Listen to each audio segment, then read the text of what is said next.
being shifted to communities. They're being shifted to families. I know people in Kewaunee County are very low-income people, and they have to buy every drop of water they use in their house. They can't wash their hands with their tap water. So is it right that we are issuing substandard, below the law permits that pass those costs of industry on to the people in the communities? At some point, we will degrade our water so much that it will be so expensive to fix it if we can. And it's unacceptable. It's not an option. So we do need staff. We need the staff that are there to actually be allowed to use science and the law to do their jobs. We hear on a fairly regular basis in our permit work from DNR staff that you're gonna have to sue us. No one's gonna let me issue a good permit. So, part of the cost is just doing the job the way it needs to be done. If there's more work to be done on permits or whatever, you're not talking about a large number of staff, 5 to 10 staff mainly. But there's a cost not to do it. What's the cost to those communities around Menomonie Lake not to have higher values on those properties around it? What's the cost to the tax base in this area? What's the cost to the tourism businesses that are based on it, the bake shops and everything else that goes with it? What about the loss to the sportsmen and women who pay good money for a high quality fishery? A lot of money, and whether it's improving stocking in the state or habitat, only have the habitat degraded by pollution. And to answer George's question, he said, what's the cost of not cleaning up the lake? That study that was in the paper, the figure that they came up with was $36.4 million boost to our economy. It's almost $40 million. And you look around the state, one of our biggest industries is tourism, and people are coming to fish. And if the waters are green and slimy, like you heard the story before, where they just leave. What is the cost? What is it costing us in jobs in industries like tourism not having clean water?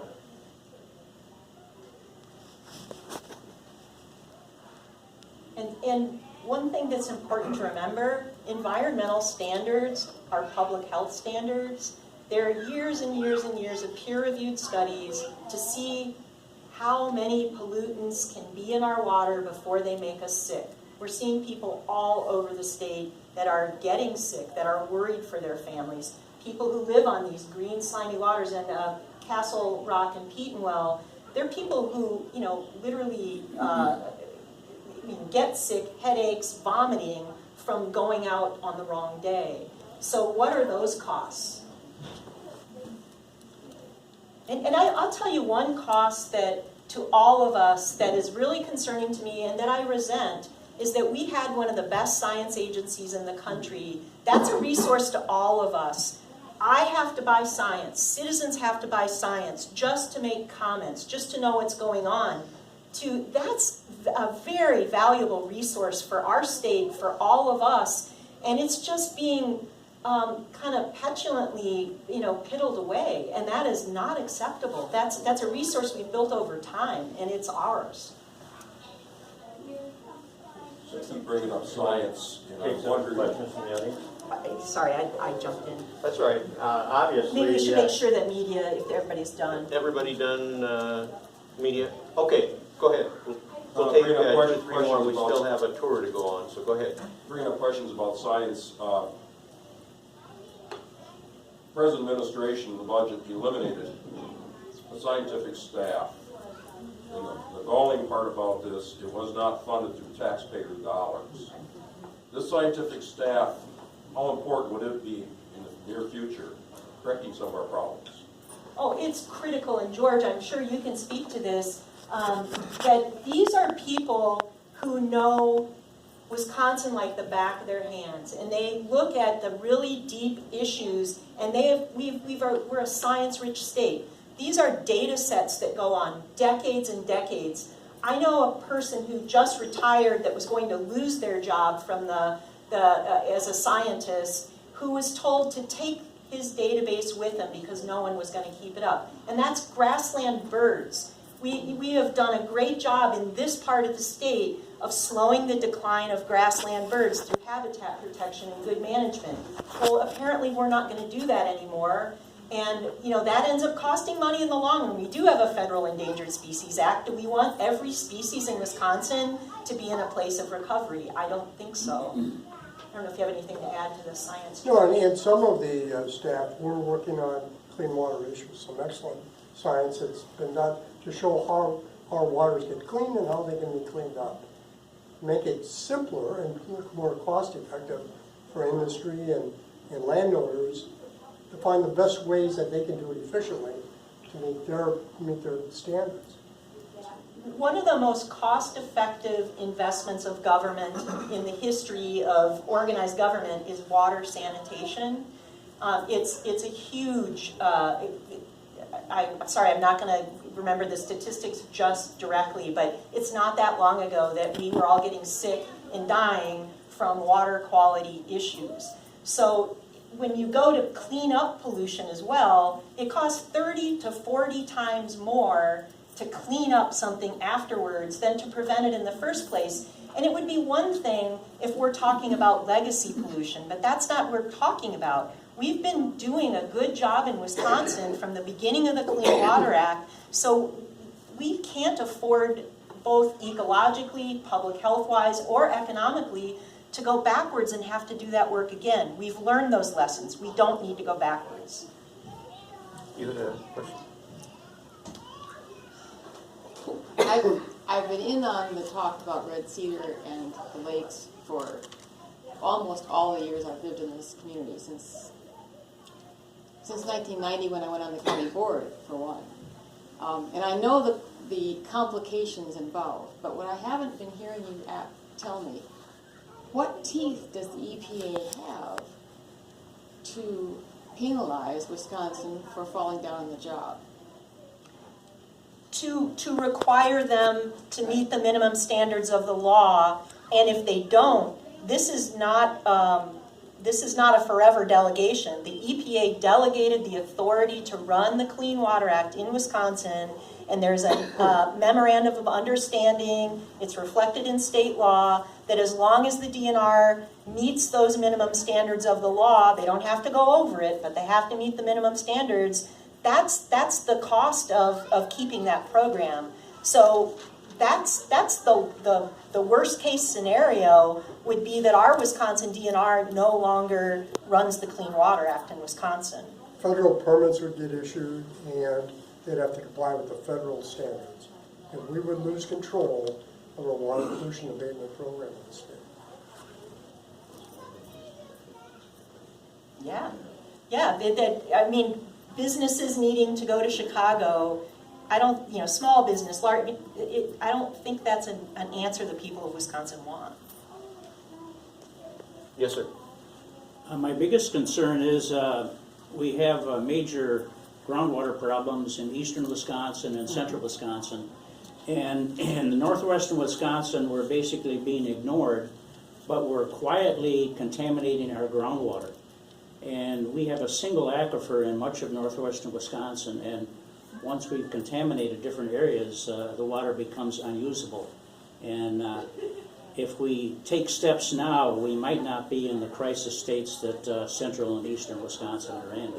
So I would hope that when EPA comes in and demands the DNR to do things, they would also look at the groundwater situation in Wisconsin, and particularly in northwestern Wisconsin, where things could happen to destroy our groundwater. Here's where all of you come in. This gets a little tiny bit technical. So the Clean Water Act doesn't directly regulate groundwater. There are some exceptions, and you can't pollute groundwater with runoff. But one of the real goals we have in filing this petition is to help the good people of Wisconsin understand that the system that's supposed to protect our water is broken. We hope that in fixing the Clean Water Act program in the DNR, to give those staff the resources and professional autonomy they need, that will also hopefully have some impacts on the rest of the programs.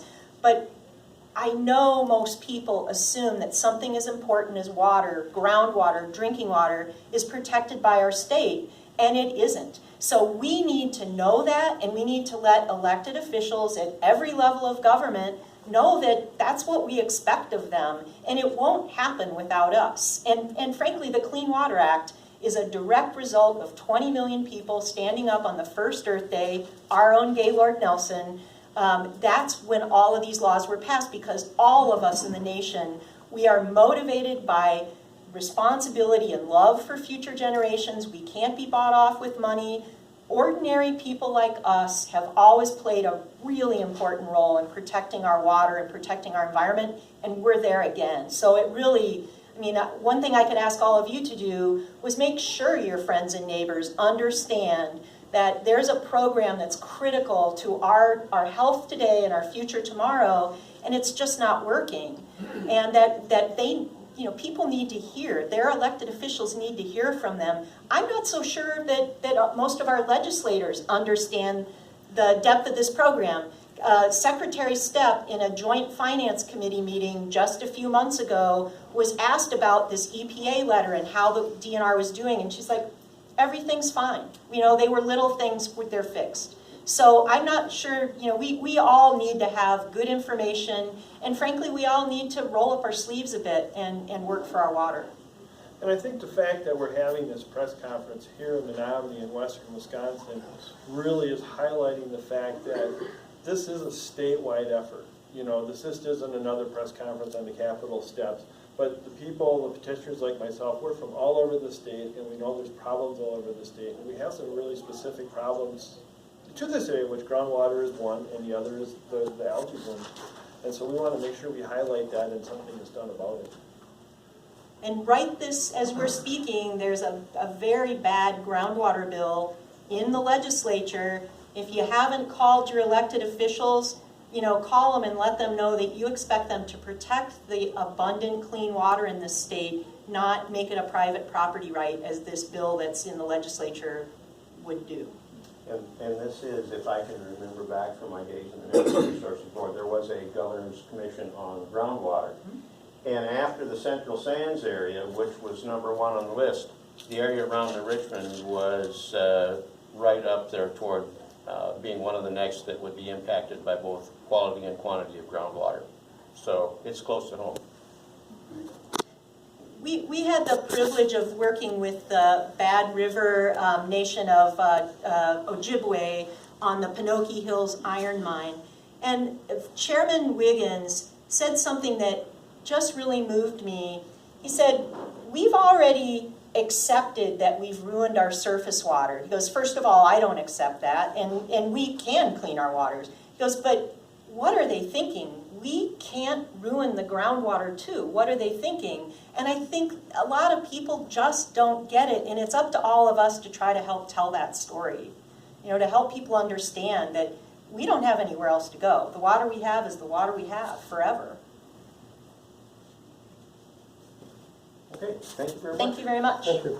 And there, Will a copy of the petition be online?